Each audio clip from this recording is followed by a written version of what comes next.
ഉയർത്തപ്പെടുമാറാകട്ടെ.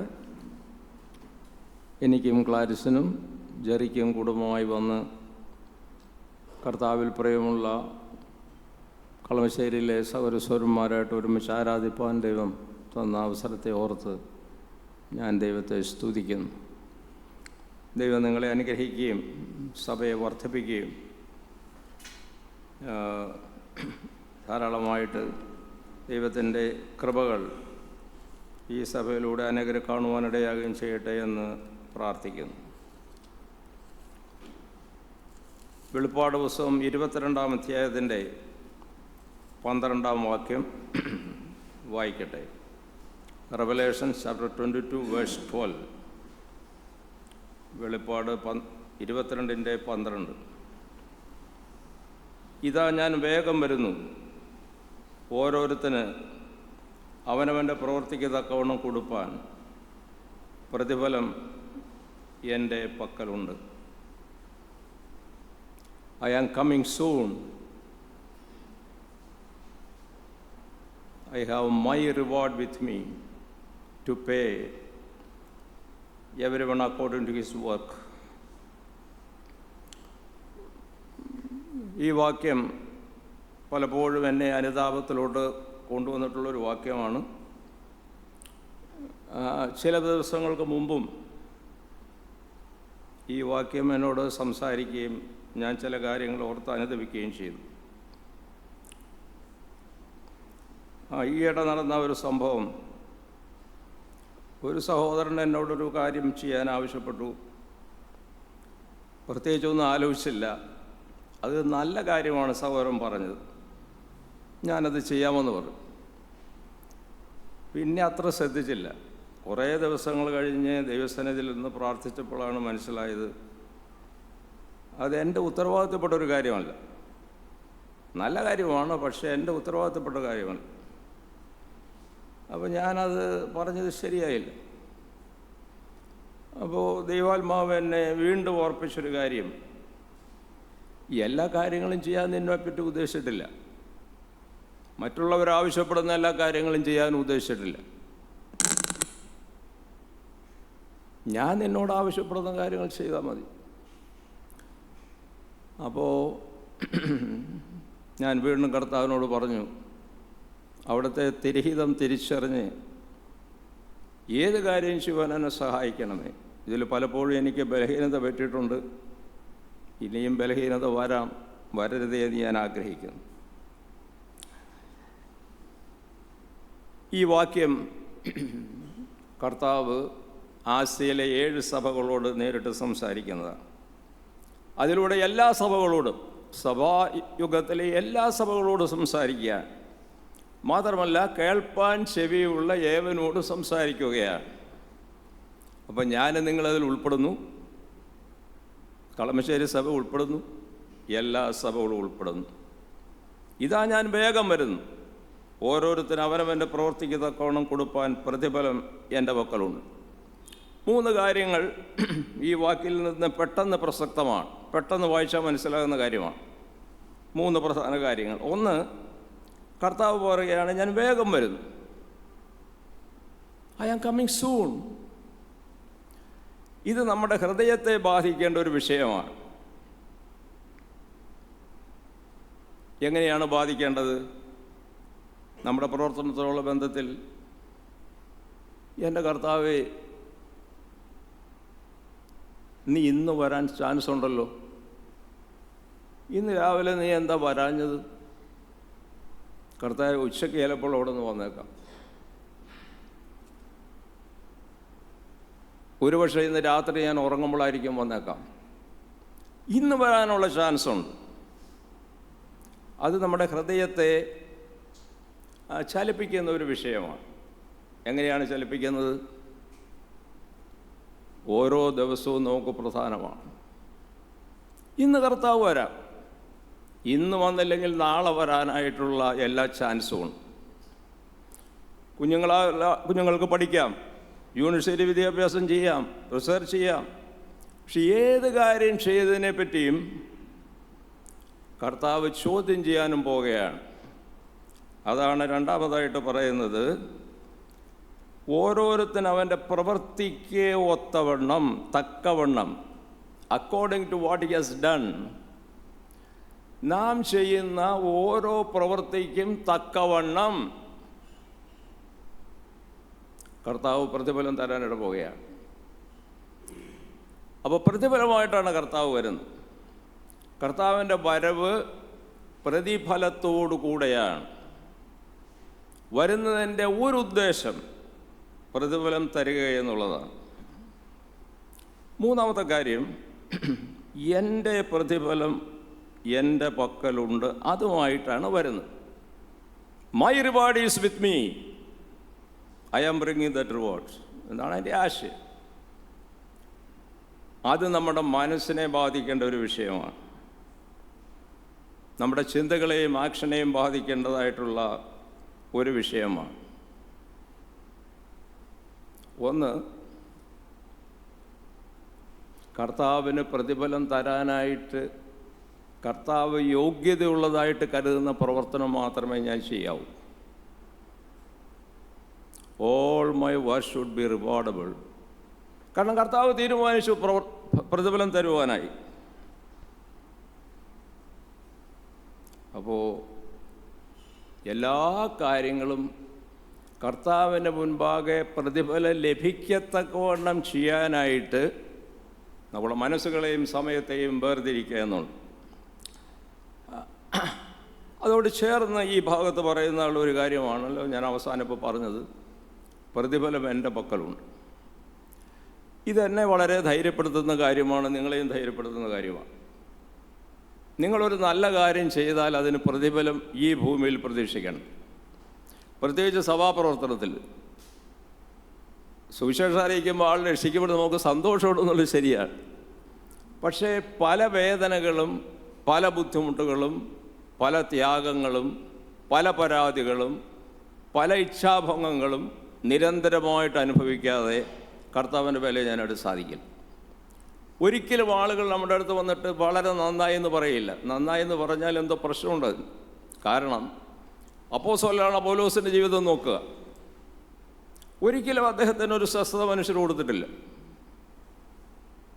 മോശയുടെ ജീവിതം നോക്കുക, കർത്താവ് അക്സെപ്റ്റ് ചെയ്ത ആളുകളാണ്.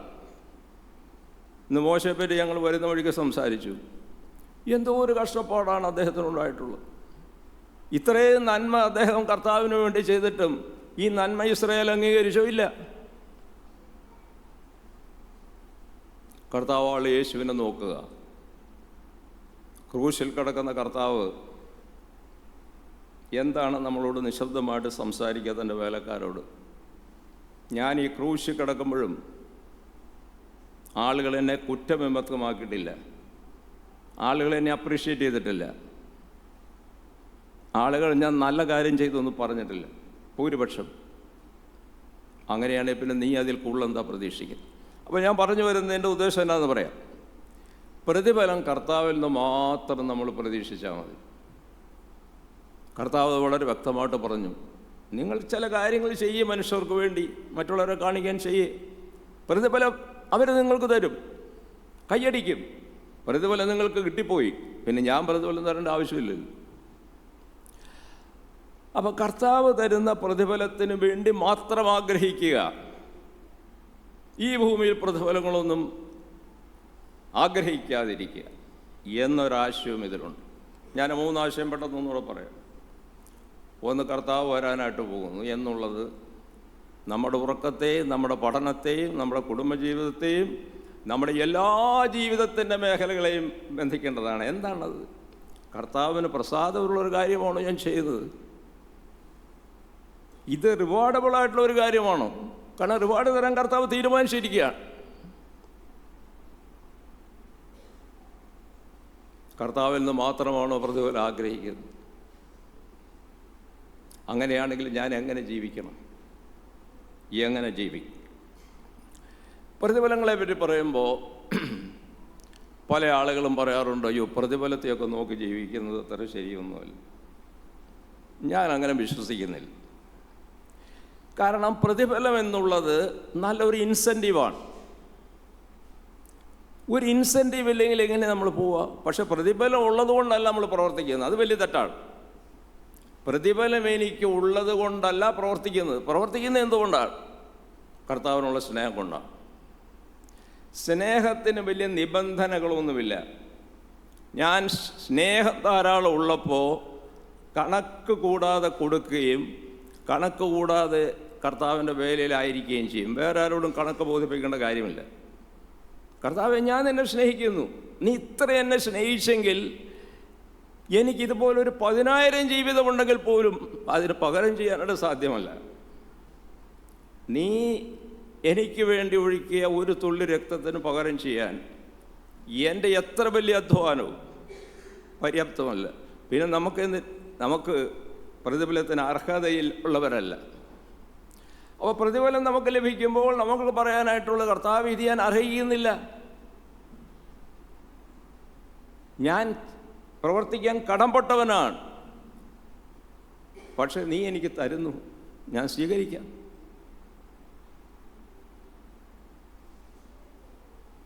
അപ്പോൾ എന്താണ് ചെയ്യേണ്ടത്? കർത്താവിനോട് ചോദിക്കുക, എനിക്ക് കൃപ തരണം. അപ്പോൾ നമ്മുടെ അധ്വാനവും കൃപയുമായിട്ട് വളരെ ബന്ധപ്പെട്ട കാര്യമാണ്. രസകരമായ കാര്യം, ഈ പ്രതിഫലം തരുന്ന കർത്താവ് തന്നെയാണ് ഈ ജോലി ചെയ്യാനുള്ള പ്രാപ്തി നമുക്ക് തരുന്നത്. ഞാൻ പറഞ്ഞ് മനസ്സിലാക്കണമല്ലോ. ഒരു റിവാർഡബിളായിട്ടുള്ള പ്രതിഫലം അർഹിക്കുന്ന ഒരു പ്രവർത്തനം ചെയ്യാൻ നമ്മൾ ആഗ്രഹിക്കുമ്പോൾ അതിന് ശക്തി തരുന്നതും കർത്താവാണ്. കാരണം അത് ചെയ്യാൻ നമുക്ക് കഴിവില്ല. അപ്പോൾ പൗലോസ് അപ്പോസ്തലൻ അതിനെപ്പറ്റി പറഞ്ഞു, വളരെ വ്യക്തമായിട്ട് പറഞ്ഞു. 1 കൊരിന്ത്യർ 15:10 എല്ലാവരേക്കാളും അധികം ഞാൻ അധ്വാനിച്ചിരിക്കുന്നു. ഉള്ള കാര്യമാണ്. ഞാൻ ഒരുപാട് അധ്വാനിച്ചിട്ടുണ്ട്, ഒരുപാട് കല്ലേറേറ്റിട്ടുണ്ട്, കപ്പൽ ചാലത്തിൽ വന്നിട്ടുണ്ട്. പക്ഷെ ഞാനല്ല, എന്താണ്, എന്നിൽ വ്യാപരിച്ച ദൈവകൃപയത്ര. അപ്പോൾ പൗലോസിന് പറയാനുള്ള, ദൈവകൃപ എനിക്ക് തന്നു, ദൈവത്തിൻ്റെ കൃപ ധാരാളമായിട്ട് എനിക്ക് നിങ്ങൾക്കുമുണ്ട്, പക്ഷെ അത് ഉപയോഗിക്കുന്നില്ല. അവിടെയാണ് പ്രശ്നം. അപ്പോൾ നമ്മൾ പ്രയോജനകരമായിട്ടുള്ള റിവാർഡബിളായിട്ടുള്ള പ്രവർത്തനം ചെയ്തില്ലെങ്കിൽ അതിൻ്റെ കാരണം കർത്താവിന് ശക്തി കുറവായിട്ടല്ല. ആ ശക്തി പൗലോസിനും പത്രോസിനും അല്ലെങ്കിൽ മോശയ്ക്കും ഏലിയാവിനും മാത്രമായിട്ട് നൽകാൻ ദൈവം തീരുമാനിച്ചുകൊണ്ടല്ല. നമ്മൾ ഏലിയാവല്ല, നമ്മൾ അപ്പോസ്തലന്മാരല്ല. പക്ഷേ നമുക്കും റിവാർഡബിളായിട്ടുള്ള ജോലികൾ ചെയ്ത് പ്രതിഫലം നമുക്ക് തരുവാൻ കർത്താവ് ഇഷ്ടപ്പെടുമ്പോൾ അതിനുള്ള ശക്തി തരുന്നതും കർത്താവാണ്. അപ്പോൾ കർത്താവിൻ്റെ കൃപയിൽ ആശ്രയിക്കുക. അപ്പോൾ കർത്താവിൻ്റെ കൃപയിൽ നമുക്ക് ആശ്രയിക്കുക എന്നുള്ളതാണ് അതിൻ്റെ. അപ്പോൾ ഞാൻ ആ പറഞ്ഞ 3 ഭാഗങ്ങളിൽ ഒരു ഭാഗത്തെ പറ്റി പറയാൻ ആഗ്രഹിക്കുന്നുള്ളൂ.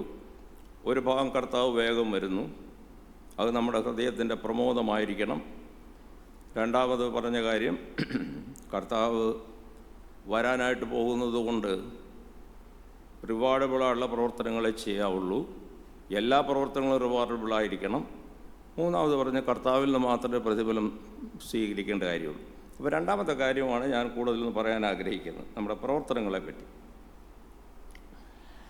അപ്പോൾ പ്രവർത്തനങ്ങളെന്ന് പറയുന്നത് എന്താണ്?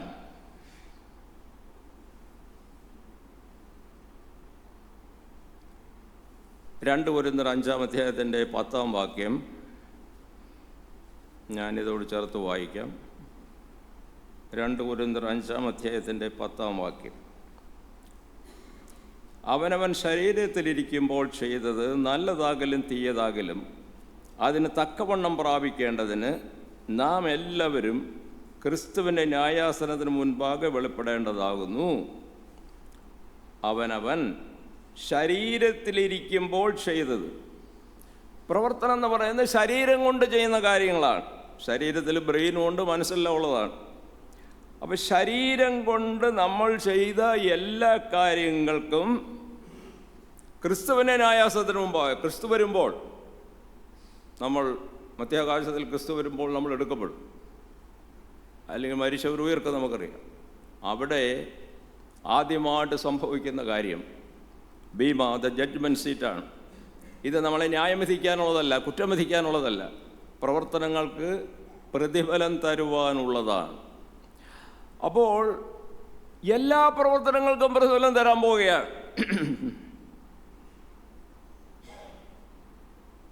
അത് സന്തോഷമുള്ളൊരു കാര്യമാണോ? നിങ്ങൾ കുഞ്ഞുങ്ങൾ പഠിക്കുന്നതിന്, യൂണിവേഴ്സിറ്റി പഠിക്കുന്നതിന് പ്രതിഫലം തരും. നിങ്ങളൊരു നല്ല നിലയിൽ പാസ്സായ അതിന് പ്രതിഫലം തരും. നിങ്ങളൊരു ജോലി പ്രൊഫഷൻ നന്നായിട്ട് ചെയ്ത് അതിന് പ്രതിഫലം തരും.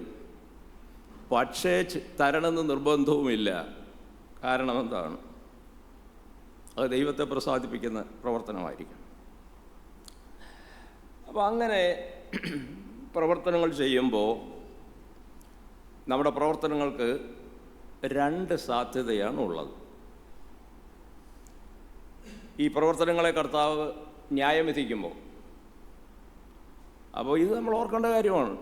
അപ്പോസ്തലനായ പൗലോസിനെ പോലും ന്യായം വിധിക്കാൻ പോകണം. നാം എല്ലാവരും ക്രിസ്തുവിൻ്റെ ന്യായസനത്തിന് മുൻപാകെ വെളിപ്പെടേണ്ടതാകും. പത്രോസ് നിൽക്കണം, സകല വിശ്വാസികളും നിൽക്കണം. കർത്താവിന് ന്യായം വിധിക്കാൻ ഒരുപാട് സമയമൊന്നും വേണ്ട. എല്ലാം കർത്താവിനറിയാം. നമ്മൾ രക്ഷിക്കപ്പെട്ടതിന് ശേഷം മരണം വരെ ചെയ്ത എല്ലാ കാര്യങ്ങളും കർത്താവിനറിയാം. അപ്പോൾ അതിന് പ്രതിഫലം തരാൻ പോകുക. ഇത് സന്തോഷമുള്ളൊരു കാര്യമാണ്. ഇത് ഭയപ്പെടേണ്ട ഒരു കാര്യമാണ്. 2 കൊരിന്ത്യർ 5:11 അപ്പോസ്തലൻ പറയുന്നത്, ആകയാൽ കർത്താവിനെ ഭയപ്പെടണമെന്നറിഞ്ഞിട്ട്. ഇതെന്നെ ഭയപ്പെടുത്തുന്ന ഒരു കാര്യമാണ്. അപ്പോസ്തലനായ പൗലോസാ പറയാണ്. കാരണം എല്ലാ കാര്യങ്ങളും കർത്താവിനെ പ്രസാദിപ്പിക്കാനായിട്ട് ചെയ്യാൻ എത്ര കൃപ ആവശ്യമാണ്. അപ്പോൾ നമുക്ക് സന്തോഷം തരേണ്ട ഒരു വാക്യമാണ്, നമുക്ക് ഭയം തരേണ്ട കാര്യമാണ്. ഭയം തരേണ്ട കാര്യമാണ് അതിനിപ്പോൾ പറഞ്ഞത്. ചെയ്യുന്ന ഒരു കാര്യം എനിക്ക് പ്രസാദമല്ലായിരുന്നു എന്ന് കർത്താവ് പറഞ്ഞാൽ അതിന് പ്രതിഫലമില്ല. ഇത് മനസ്സിലാക്കാൻ ഞാൻ വേറൊരു വചനഭാവോട് വായിക്കാം. 1 കൊരിന്ത്യർ 3-ാം 15-16 വാക്യങ്ങൾ വായിക്കാം. 1 കൊരിന്ത്യർ 3-ാം 15-16.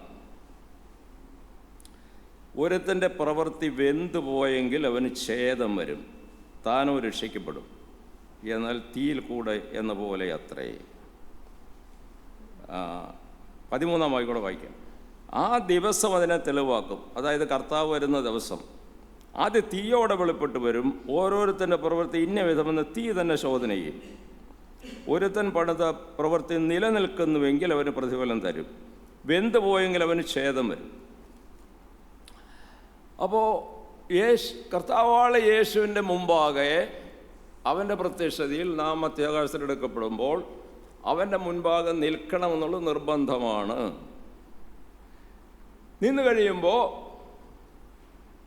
നമ്മുടെ എല്ലാ പ്രവർത്തനങ്ങളും അലസി, എന്നിട്ട് ചില പ്രവർത്തനങ്ങൾ വെന്തു പോകും, അത് ചാരമായി പോകും. ചാരമായി പോകുമ്പോൾ നമുക്ക് ഛേദം വരും എന്ന് പറഞ്ഞാൽ അതിന് പരിഹരിക്കാനായിട്ട് പറ്റില്ല. സ്വർഗത്തിൽ ചെന്നിട്ട് ബാക്കി പൂർത്തീകരിക്കാതെ സാധ്യമല്ല, അത് നഷ്ടപ്പെട്ടു. എന്നാൽ നിലനിൽക്കുന്ന പ്രവർത്തനമുണ്ട്, അവയ്ക്ക് പ്രതിഫലം തരും. ഈ പ്രതിഫലവും സ്വർഗത്തിൽ എന്നേക്കും നിലനിൽക്കുന്നതാണ്. സ്വർഗത്തിൽ എന്നേക്കും നിലനിൽക്കുന്നതാണ്. അപ്പോൾ കർത്താവ് ഈ പ്രതിഫലം നമുക്ക് തരുവാൻ ആഗ്രഹിച്ചത് എന്താണ് എന്ന് ചിലപ്പോൾ ചിന്തിച്ചു പോകും. ഇത് കർത്താവിൻ്റെ മഹത്വത്തിന് വേണ്ടിയിട്ടാണ്. ഈ പ്രതിഫലങ്ങളുമായിട്ട് കർത്താവിനെ ആരാധിക്കുമ്പോൾ മഹത്വം കർത്താവിനാണ്. അപ്പോൾ ഈ പ്രതിഫലങ്ങൾ ഓർത്ത് നമുക്ക് സൂഹിക്കാനല്ല അവിടെ. ഈ പ്രതിഫലങ്ങൾ നമ്മൾ അണിഞ്ഞ ദൈവത്തെ ആരാധിക്കുമ്പോൾ, നിത്യതയോളം ആരാധിക്കുമ്പോൾ ദൈവത്തിന് സ്തുതിയാണ്, കർത്താവിന് സ്തുതിയാണ്. ദൂതന്മാരുടെ മുൻപാകെ കർത്താവിന് മഹത്വമാണ്. വെളിപ്പാട് ദിവസം നമ്മൾ വായിക്കുമ്പോൾ മൂപ്പന്മാരെന്താണ് ചെയ്യുന്നത്? അവരുടെ കിരീടങ്ങളെ ദൈവസന്നിധിയിൽ അർപ്പിച്ചു. കിരീടങ്ങളെ പറ്റി പറയുമ്പോൾ കർത്താവായ യേശു ക്രിസ്തു ആസിലെ 10 സഭകൾക്ക് എഴുതിയ കൊടുത്ത ദൂതിൽ 3-ാം അധ്യായത്തിൻ്റെ 11-ാം വാക്യത്തിൽ പറയുന്നുണ്ട്, കിരീടം എല്ലാവർക്കും ഉണ്ടാവില്ല എന്നുള്ളത്. രക്ഷയെപ്പറ്റിയല്ല അവിടെ പറയുന്നത്. രക്ഷ ആരുടെ നഷ്ടപ്പെടാനായിട്ട് പോകുന്നില്ല. കാരണം രക്ഷ ദൈവത്തിൻ്റെ പ്രവൃത്തിയാണ്, നമ്മുടെ പ്രവൃത്തിയല്ല.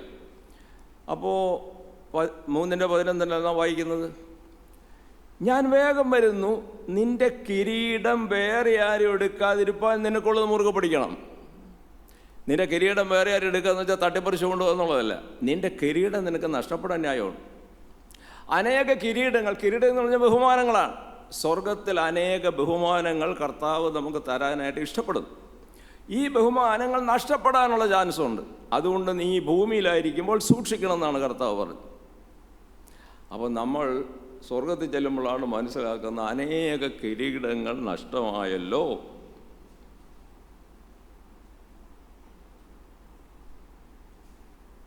ശരി, നമുക്ക് പ്രാർത്ഥിക്കാവുന്ന വിഷയമാണ്. ഞാൻ ചെയ്യുന്ന പ്രവർത്തനമൊന്നും വെന്തു പോകാനായിട്ട് ഇടയാകരുത് കർത്താവേ, അത് നിലനിൽക്കണം. അങ്ങനെയെങ്കിൽ നമ്മുടെ പ്രവർത്തനങ്ങളെ ശോധന ചെയ്യേണ്ട ഒരു ആവശ്യമാണ്. നമ്മുടെ പ്രവർത്തനങ്ങളെ ശോധന ചെയ്യേണ്ടതായിട്ടുള്ള ആവശ്യം. ഞാൻ 7 ചോദ്യങ്ങൾ നമുക്ക് നമ്മുടെ ഏത് പ്രവർത്തനമുള്ള ബന്ധത്തിലും ചോദിക്കുവാൻ ഞാൻ എൻ്റെ ഡയറിയിൽ എഴുതിയിട്ടുണ്ട്. ഞാനത് എൻ്റെ പ്രയർ ഡേയിൽ എഴുതിയിട്ടുണ്ട്. ആ കുറിപ്പ് ഞാൻ നിങ്ങളുടെ മുമ്പാകെ വായിക്കാം.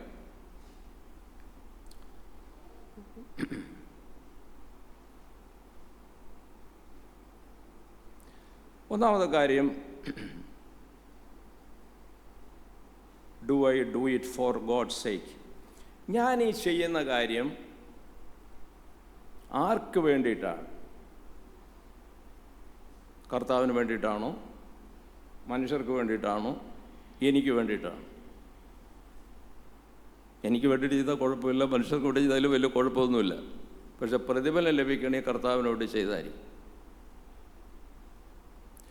അപ്പോൾ കർത്താവിന് വേണ്ടി ഞാനിവിടെ പ്രസംഗിച്ചാൽ എനിക്കതിന് പ്രതിഫലം കിട്ടും. കർത്താവിന് വേണ്ടി ഇവിടെ മേശയും കസേരയും ഹോളിൽ അറേഞ്ച് ചെയ്താൽ അതിന് പ്രതിഫലമുണ്ട്. കർത്താവിന് വേണ്ടി പാടിയാൽ അതിന് പ്രതിഫലമുണ്ട്. കർത്താവിന് വേണ്ടി ആഹാരം ഉണ്ടാക്കിയാൽ അതിനർത്ഥമുണ്ട്. ഇത് നമുക്ക് സന്തോഷമുള്ളൊരു കാര്യമല്ലേ? കർത്താവെ, ഞാൻ പഠിക്കുന്നത് നിനക്ക് വേണ്ടിയിട്ടാണ്, ഞാൻ ജോലി സമ്പാദിക്കുന്നതിന് വേണ്ടിയിട്ടാണ്, ഞാൻ നന്നായിട്ട് പഠിച്ച് നല്ല പൈസ ഉണ്ടാക്കും, അത് കർത്താവിന് വേണ്ടിയിട്ടാണ്. ആ പൈസ കല്യാണം കഴിക്കുന്ന കർത്താവിന് വേണ്ടിയിട്ടാണ്. I do it for you, I do it for your sake. എനിക്ക് പാടാൻ കഴിവ് വന്നിട്ടുണ്ട്, നന്നായിട്ട് പാടുന്നു, it is for your glory. എനിക്ക് വേണ്ടിയിട്ടല്ല, നാട്ടുകാർക്ക് വേണ്ടിയിട്ടല്ല, അവർക്ക് പ്രയോജനം ലഭിക്കുമെന്നുള്ളത് ശരിയാണ്. But I do it for you. അതിന് റിവാർഡുണ്ടല്ലോ. രണ്ടാമത്തെ ചോദ്യം, ഇതെല്ലാം ബന്ധപ്പെട്ടത് തന്നെയാണ്, ഒന്നിനോട് ബന്ധപ്പെട്ടാണ്. ദൈവത്തിൻ്റെ ഹിതം മനസ്സിലാക്കിയിട്ടാണോ ഞാൻ ഈ കാര്യം ചെയ്യുന്നത്? Do I assert God's will and do it? റോമാലേഖനം 12:1-2 പറയുന്നു, ദൈവത്തിൻ്റെ പൂർണ്ണതയുള്ള ഹിതം എന്താണെന്ന് തിരിച്ചറിയേണ്ട ഉത്തരവാദിത്വം നമുക്കുണ്ട്.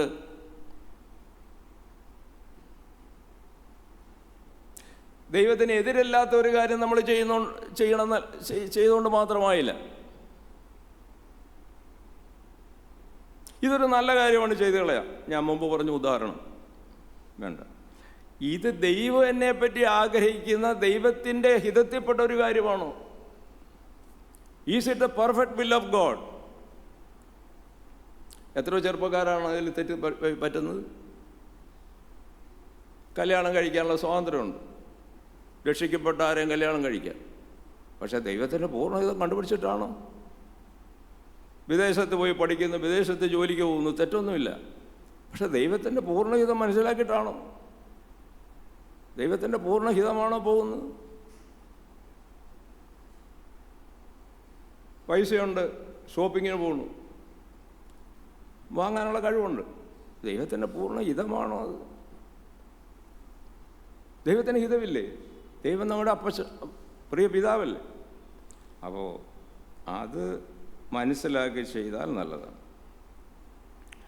ഇതെല്ലാം ഒരേ ചോദ്യം തന്നെ, അതിൻ്റെ വിവിധ ഭാവങ്ങളെന്ന് വിചാരിച്ചാൽ മതി. മൂന്നാമതായിട്ട്, does this work please the Lord? ഇത് എൻ്റെ ദൈവത്തിന് പ്രസാദമാണോ? ഞാനിത് ചെയ്താൽ എൻ്റെ കർത്താവ് സന്തോഷിക്കുമോ? എൻ്റെ കർത്താവിൻ്റെ ഹൃദയത്തിന് ഒരു ആനന്ദം കൊടുക്കാൻ ഇതിന് കഴിയുമോ?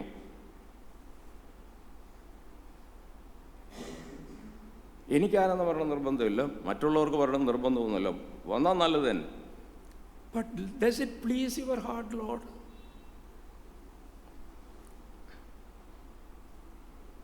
നാലാമതായിട്ട്, ക്രിസ്തുവിൻ്റെ സ്നേഹം ആണോ ഈ പ്രവർത്തനത്തിനെ നിർബന്ധിക്കുന്നത്?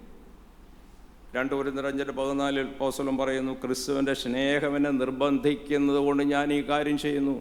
The love of Christ constraints me. എനിക്ക് ചെയ്യാതിരിക്കാൻ നിവൃത്തിയില്ല. ഒരു ഓട്ടോമൊബൈൽ എഞ്ചിനകത്ത് അങ്ങനെ പ്രഷർ അങ്ങ് ഡെവലപ്പ് ചെയ്തതിന് പിസ്റ്റണ് മൂവ് ചെയ്യാതിരിക്കാൻ പറ്റൂല. The motivation is God's love. കർത്താവേ, നിന്നോടുള്ള സ്നേഹത്തിലാണോ ഞാൻ ഈ കാര്യം ചെയ്യുന്നത്? നിന്നെ സ്നേഹിക്കുന്നു എന്നുള്ളതാണോ ഞാൻ ഈ കാര്യം ചെയ്യുന്നത്?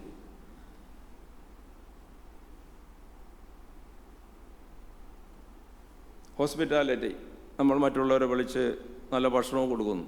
അത് കർത്താവിനുള്ള സ്നേഹത്തിലാണോ അതോ വേറെയുള്ള ഉദ്ദേശത്തിലാണോ? സുവിശേഷം പറയാനായിട്ട് പോകുന്നു, ശ്രമിക്കുന്നു, കർത്താവിനെ സ്നേഹിക്കുന്നതുകൊണ്ടാണ്? അഞ്ചാമതായി, do I do it in the strength of the Holy Spirit or my own human power? ഇത് എൻ്റെ ശക്തിയിൽ ചെയ്യുന്ന ഒരു കാര്യമാണോ ദൈവത്തിൻ്റെ പരിശുദ്ധാത്മാവ് എന്നിൽ ചെയ്യുന്ന കാര്യമാണ്? എൻ്റെ കഴിവിൽ ചെയ്യാനായിട്ട് കഴിയും. പക്ഷെ ഞാൻ വേണ്ട വിധത്തിൽ പ്രാർത്ഥിച്ച് ദൈവത്തിൻ്റെ കൃപ പ്രാപിച്ച് ദൈവമാണോ എന്നിൽ ഈ കാര്യം ചെയ്യുന്നത്? ദൈവം നമ്മളോട് ചെയ്യുന്ന കാര്യങ്ങൾക്ക് വിലയുള്ളൂ.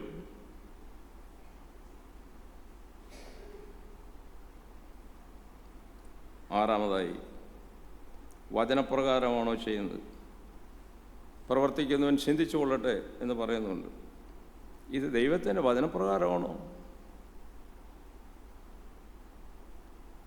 ഏഴാമതായി, ഈ ചെയ്യുന്നതിൻ്റെ എല്ലാം what is the ultimate result should be the glory of God. ദൈവത്തിനെ മഹത്വപ്പെടുത്തുക എന്നുള്ളതായിരിക്കണം നമ്മുടെ ആത്യന്തിക ലക്ഷ്യം. നമ്മുടെ ഓരോ പ്രവർത്തനം ചെയ്യുമ്പോൾ ഈ കാര്യങ്ങളൊക്കെ ഒന്ന് ചിന്തിക്കുന്നത് നല്ലതാണ്. ഞാൻ പറഞ്ഞതൊന്നുകൂടെ പറയാം. ഇത് കർത്താവ് എന്നെപ്പറ്റി ആഗ്രഹിക്കുന്ന ഒരു കാര്യമാണോ, ദൈവത്തിൻ്റെ പൂർണ്ണഹിതമാണോ എന്നുള്ളതാണ് രണ്ടാമത് പറഞ്ഞത്. ആദ്യം പറഞ്ഞത് ഇത് ചെയ്യുന്നത് കർത്താവിന് വേണ്ടിയിട്ടാണ്. രണ്ടാമത് പറഞ്ഞത് ഇത് ദൈവത്തിൻ്റെ പൂർണ്ണഹിതം മനസ്സിലാക്കിയിട്ടാണ്. ദൈവത്തിന് കർത്താവിന് പ്രസാദകരമാണ് അവൻ്റെ ഹൃദയത്തിന്. 4, ഞാൻ കർത്താവിനെ സ്നേഹിക്കുന്നതുകൊണ്ടാണ് ഈ കാര്യം ചെയ്യുന്നത്. 5, ദൈവത്തിൻ്റെ പരിശുദ്ധാത്മാവിലാണ് ചെയ്യുന്നത്.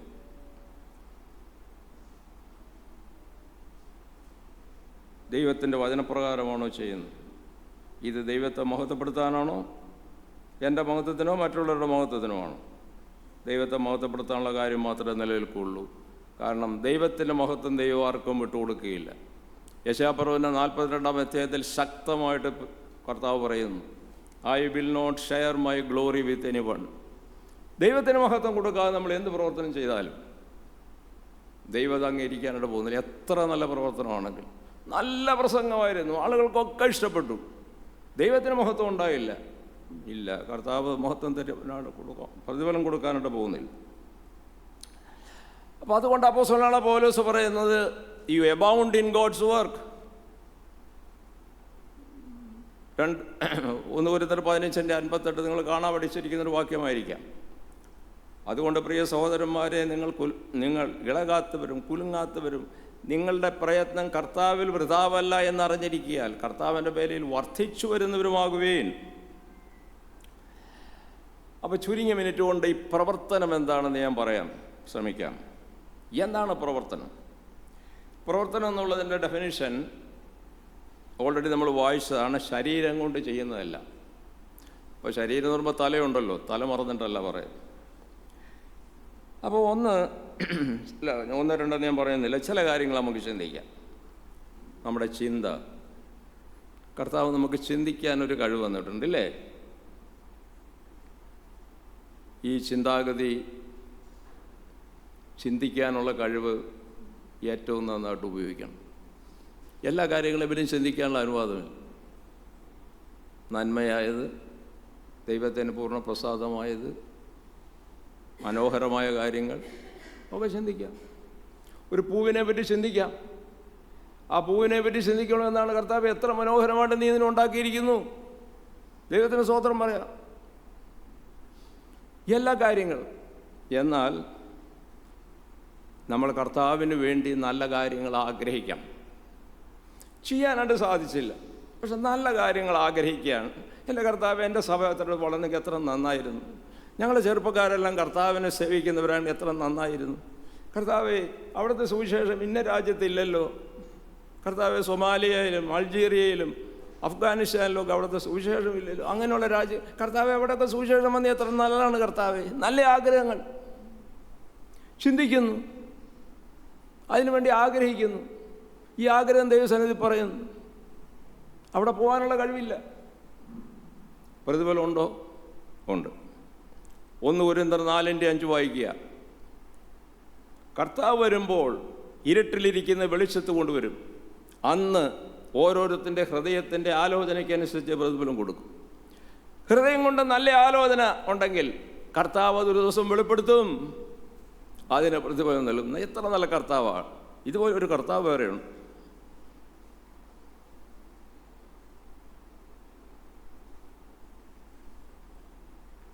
നമ്മുടെ ഓരോ അവയവങ്ങൾ കൊണ്ട് പ്രവർത്തിക്കുന്നുണ്ടല്ലോ. ശരീരം എന്ന് പറഞ്ഞാൽ അവയവങ്ങളല്ലേ. കണ്ണുകൾ നന്നായിട്ട് കർത്താവിന് പ്രസാദകരമായിട്ട് ഉപയോഗിക്കണം. കർത്താവിന് വളരെ പ്രസാദമായി ജീവിച്ച ദാവീദിൻ്റെ ജീവിതത്തിൽ ഒരുപാട് തെറ്റുകൾ ദാവീദ് ചെയ്തിട്ടുണ്ട്. പക്ഷെ അനുദപിച്ചു, തീരുമാനങ്ങളെടുത്തു. എന്താണ്? 119 സങ്കീർത്തനത്തിൻ്റെ തന്നെ 37 വാക്യത്തിൽ വായിക്കുന്നു. ദാവീദ് പറയാണ്, ഞാൻ എൻ്റെ കണ്ണിന് മുമ്പിൽ ഒരു വ്യർത്ഥകാര്യം വയ്ക്കുകയില്ല. I won't bring to my eyes any worthless thing. ഇത് പ്രയോജനമില്ലയോ, ഞാൻ അതിനെ നോക്കാനായിട്ട് പോകുന്നില്ല. നമ്മുടെ കുഞ്ഞുങ്ങളും പ്രായമുള്ളവരൊക്കെ എത്രയോ സമയമാണ് അവിടെ ഇവിടെ നോക്കി സമയം കളയുന്നു. ഈ വാട്സപ്പിൽ അല്ലെങ്കിൽ നമ്മുടെ മൊബൈൽ നല്ലതാണ്, പക്ഷേ മൊബൈലിൽ കാണുന്ന എല്ലാ കാര്യങ്ങളും അത് വർത്ത്ലെസ് ആണോ വർത്ത്ഫുള്ളാണോ? പലതും വർത്ത്ലെസ് ആണ്. എന്ന് വെച്ചാൽ പ്രയോജനമില്ലാത്തതാണ്. നമുക്ക് സമയം കളയാനായിട്ടില്ല.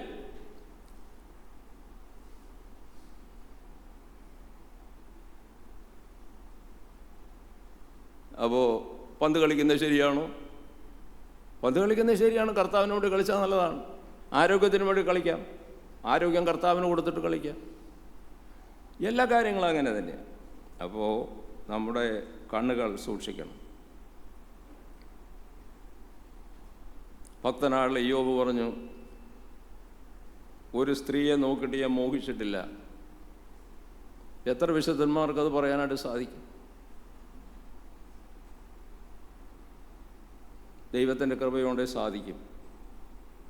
വർത്ത്ലെസ് ആയിട്ടുള്ള കാര്യങ്ങളെ നോക്കുന്നു, അത് പിശാച് നമ്മളെ വഞ്ചിക്കും. ഈ ലോകത്തിൻ്റെ മഹത്വം കൊണ്ട് കർത്താവിനെ പോലും വഞ്ചിക്കാനായിട്ട് ശ്രമിച്ചു. പണത്തിൻ്റെ മഹത്വം, പദവിയുടെ മഹത്വം, പേരിൻ്റെ മഹത്വം. കർത്താവ് പറഞ്ഞു, പോ പിശാച്, എനിക്ക് മഹത്വം നീ തരണ്ട, എൻ്റെ പിതാവ് തരും. നമ്മുടെ വാക്കുകൾ, എത്രയോ തെറ്റുകളാണ് വാക്കുകൾ കൊണ്ട് ചെയ്യുന്നത് ഞാനും നിങ്ങളും. എന്താണ് കർത്താവ് പറഞ്ഞത്? നിൻ്റെ വാക്കുകളാൽ നീ നീതീകരിക്കപ്പെടുകയും നിൻ്റെ വാക്കുകളാൽ നീ ന്യായം വിധിക്കപ്പെടുകയും ചെയ്യും. മത്തായിയുടെ സുവിശേഷം 12-ാം അധ്യായത്തിൻ്റെ 35-37 വരെ. നിൻ്റെ വാക്കുകളാൽ നീ നീതീകരിക്കപ്പെടും, നിൻ്റെ വാക്കുകളാൽ നീ ന്യായം വിധിക്കപ്പെടും. കർത്താവ് പറഞ്ഞു. ആ ഭാഗത്ത് പറയുന്ന വേറൊരു കാര്യമാണ്, മനുഷ്യർ പറയുന്ന ഓരോ നിസാര വാക്കിനും ന്യായവിധി ദിവസത്തിൽ കണക്ക് കൊടുക്കേണ്ടി വരും. എല്ലാ കാര്യങ്ങളും പറയാനുള്ള അവകാശം നമുക്കില്ല. മനുഷ്യർ പറയുന്ന ഓരോ നിസാര വാക്കിനും. അപ്പോൾ ചോദിക്കണം, എപ്പോഴും വളരെ സീരിയസ് ആയിരിക്കണോ? ഞാൻ പൊതുവെ സീരിയസ് ആയിട്ട് ആളുകൾക്ക് എൻ്റെ തോന്നാറുണ്ട്, എൻ്റെ മുഖം കാണുമ്പോഴും പ്രവർത്തനം കാണും. പക്ഷേ കുറച്ചുകൂടെ ഒരു നർമ്മബോധമുള്ളവനായ തെറ്റൊന്നും അതിലില്ല. അത് കർത്താവിന് വേണ്ടി ആയിരിക്കണമെന്ന് മാത്രമേ ഉള്ളൂ. എപ്പോഴും സീരിയസ് ആയിട്ട് ജീവിതം കാണിക്കുന്നല്ല. വ്യക്തിപരമായിട്ട് പറഞ്ഞാൽ, ഞാൻ ഈ കിളികളെയും പാട്ടുകളെയും അരുവികളെയും ദൈവം സൃഷ്ടിച്ച പലതിനെ ആസ്വദിക്കുന്ന കൂടുതലാണ്. ആ ദൈവത്തിൻ്റെ മഹത്വം കൊണ്ട് ദൈവത്തെ സ്തുതിക്കുകയാണ്. അത് സമയം വേസ്റ്റൊന്നുമല്ല. ദൈവത്തെ ആസ്വദിക്കാം, ദൈവത്തിൻ്റെ മഹത്വം ആസ്വദിക്കാം, ദൈവം തന്നതിനെ ആസ്വദിക്കാം. അതൊന്നും തെറ്റില്ല. എല്ലാം കേൾക്കാനുള്ള അവകാശം നമുക്കില്ല. ചെവി വളരെ പ്രയോജനമുള്ളതാണ്. ചെവിയുടെ ശബ്ദം കുറഞ്ഞു വരുന്നു. എൻ്റെ ചെവിക്കൊക്കെ ഇപ്പോൾ ആളുകൾ പറയണം, ഞാൻ പറയണം, എല്ലാവരും പറയണം കേൾക്കുന്നില്ല എന്നുള്ളതാണ്. വേണ്ട. പക്ഷേ ഒരു കാര്യം, എല്ലാം കേൾക്കാനുള്ള അവകാശം നമുക്കില്ല. കർത്താവ് എന്താണ് പറയുന്നത്? ലൂക്കോസിൻ്റെ ശേഷം 8-ാം അധ്യായത്തിൻ്റെ 17-18 വാക്യങ്ങൾ പറയുന്നുണ്ട്, നീ കേൾക്കുന്ന എന്താണെന്ന് ശ്രദ്ധിക്കണം. Heed what you here. എല്ലാം കേൾക്കാൻ നിനക്ക് അവകാശമില്ല. ആ ടി വി പറയണതും ഈ ഇത് പറയണതും ആ ആളുകൾ പറയുന്നതും അവിടെ നടന്ന കാര്യവും ആ മീഡിയ പറയണമൊക്കെ കേൾക്കാൻ നിനക്ക് അനുവാദമുണ്ട്. നിനക്ക് ആവശ്യമുണ്ട്, പ്രാർത്ഥിക്കാൻ ആവശ്യമുണ്ടെങ്കിൽ കേൾക്കാം. വിവരങ്ങൾ അറിയണം, നാട്ടിൽ നടക്കുന്നത് എന്താണെന്ന് അറിയണം, അതറിയാം.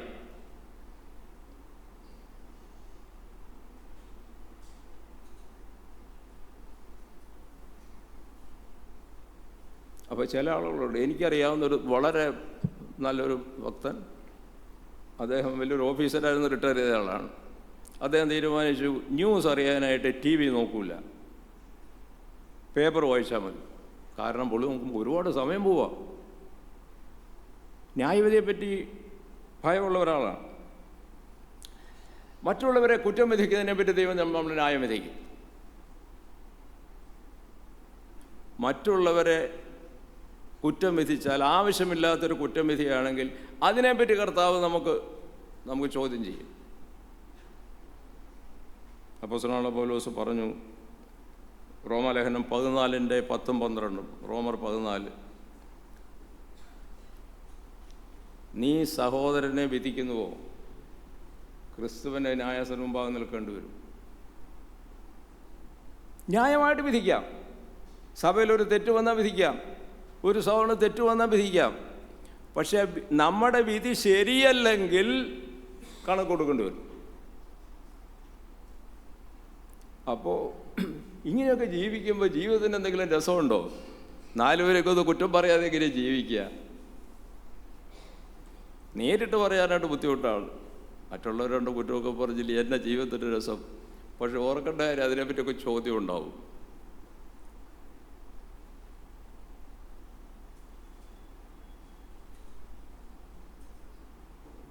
നമുക്ക് തന്നിരിക്കുന്ന ഗിഫ്റ്റ്സ്, കഴിവുകൾ, ചോദ്യം ഉണ്ടാവും. ഞാൻ നിനക്ക് ഇത്ര പഠിക്കാൻ ബുദ്ധി തന്നു, എന്തുകൊണ്ട് പഠിച്ചില്ല? നിനക്ക് ബുദ്ധി തന്നില്ല, നീ പഠിക്കണ്ട, നീ ഇന്ന കാര്യങ്ങൾ നന്നായിട്ട് ചെയ്താൽ മതി, ഇന്ന കഴിവ് നിനക്ക് തന്നിട്ടുണ്ടല്ലോ, നീ എന്തുകൊണ്ടത് ചെയ്തില്ല? അവിടെ സുവിശേഷം പറയാനുള്ള അവസരം ഉണ്ടായിരുന്നു, എന്തുകൊണ്ട് ചെയ്തില്ല? ചോദ്യം ഉണ്ടാവും. നിൻ്റെ കഴിവുകൾ നീ എനിക്ക് വേണ്ടി ഉപയോഗിച്ചു. പ്രസംഗിക്കാനുള്ള കഴിവ് ഒരു തന്ത്രമുണ്ട്, എനിക്ക് വേണ്ടി ഉപയോഗിച്ചു.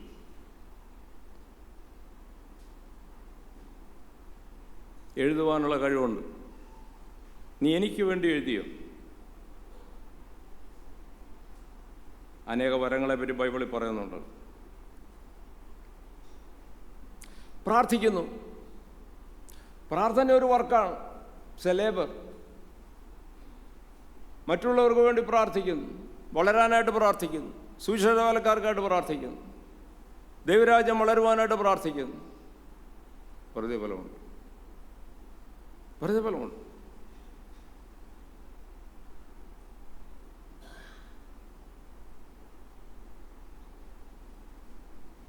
പ്രാർത്ഥിക്കുന്നവർക്കും പ്രവർത്തിക്കുന്നവർക്കും പ്രതിഫലം കൊടുക്കുന്ന ദൈവമാണ്. കർത്താവേ, വേലക്കാരെ അയക്കണമേ, കരഞ്ഞ് പ്രാർത്ഥിക്കുന്നു. വേലക്കാരെ സംരക്ഷിക്കണമേ, ജയിലിലുള്ളവരെ പുറത്താക്കണമേ. ഭാരത്തോടെ പ്രാർത്ഥിച്ചാൽ സ്വർഗത്തിൽ പ്രതിഫലമുണ്ട്. നമുക്ക് തരുന്ന പണം, അതിനെപ്പറ്റി ചോദ്യം ഉണ്ടാവും. അതെൻ്റെ മഹത്വത്തിനോടൊന്ന് ഉപയോഗിച്ചു. കാരണം പണം കർത്താവ് തരുന്ന ഒരു നിക്ഷേപമാണ്, ഒരു ധനമാണ്, ഒരു വരമാണ്.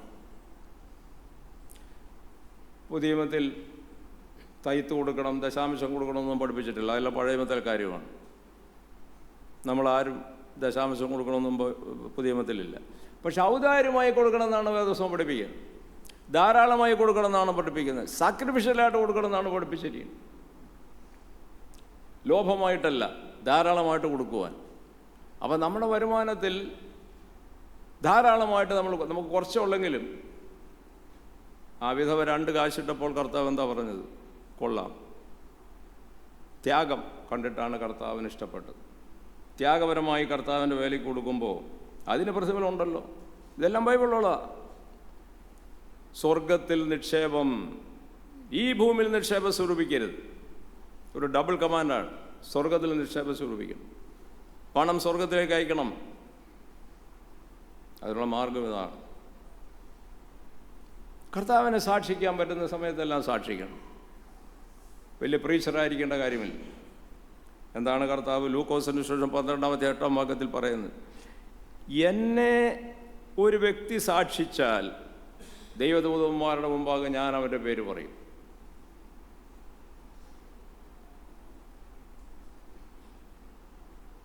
നിൻ്റെ കൊളീഗ്സിൻ്റെ അടുത്തായിരിക്കാം, ഫ്രണ്ട്സിൻ്റെ അടുത്തായിരിക്കാം, ഓഫീസറിൻ്റെ അടുത്തായിരിക്കാം. ക്രിസ്തുവിനെ സാക്ഷിച്ചാൽ അനേക ദൂതന്മാരുടെ മുമ്പാകെ നിൻ്റെ പേര് ഞാൻ ഏറ്റുപറയും. നമ്മൾ മറ്റുള്ളവരെ ഉത്സാഹിപ്പിച്ച് വളർത്തിയാൽ അതിന് പ്രതിഫലമുണ്ട്. എൻ്റെ വാക്കുകൾ അവസാനിപ്പിക്കട്ടെ. കർത്താവ് വരുമ്പോൾ കാര്യങ്ങളെല്ലാം പെട്ടെന്ന് വ്യത്യാസപ്പെട്ടായിട്ട് തോന്നുന്നു. എല്ലാം പെട്ടെന്ന് വ്യത്യാസപ്പെട്ടായിട്ട് തോന്നുന്നു. എന്താ വ്യത്യാസപ്പെട്ട കാര്യങ്ങൾ? ഈ ലോകവും ഇവിടുത്തെ പേരും ഇവിടുത്തെ പെരുമയും ഒക്കെ നിസാരമാണ് എന്ന് വ്യക്തമായിട്ട് അന്നേരം നമുക്ക് ബോധ്യപ്പെടും. ഇപ്പോൾ ബോധ്യപ്പെട്ടിട്ടില്ലെങ്കിൽ കർത്താവിന് വേണ്ടി ചെയ്ത കാര്യങ്ങൾ മാത്രം നിലനിൽക്കും. കർത്താവ് തരുന്ന പ്രതിഫലം മാത്രം നിലനിൽക്കാനായിട്ട് പോവുകയാണ്. ബാക്കിയെല്ലാം നശിക്കാനായിട്ട് പോവുകയാണ്.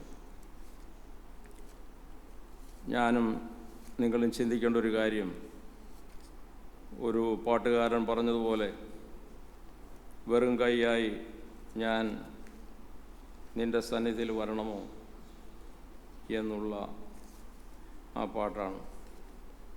ഞാൻ ആ പാട്ട് ഓർത്തപ്പോൾ ഞാനതിൻ്റെ ആദ്യത്തെ ചില വരികളൊന്ന് പറയാം. Must I go empty-handed, thus my dear Savior meet?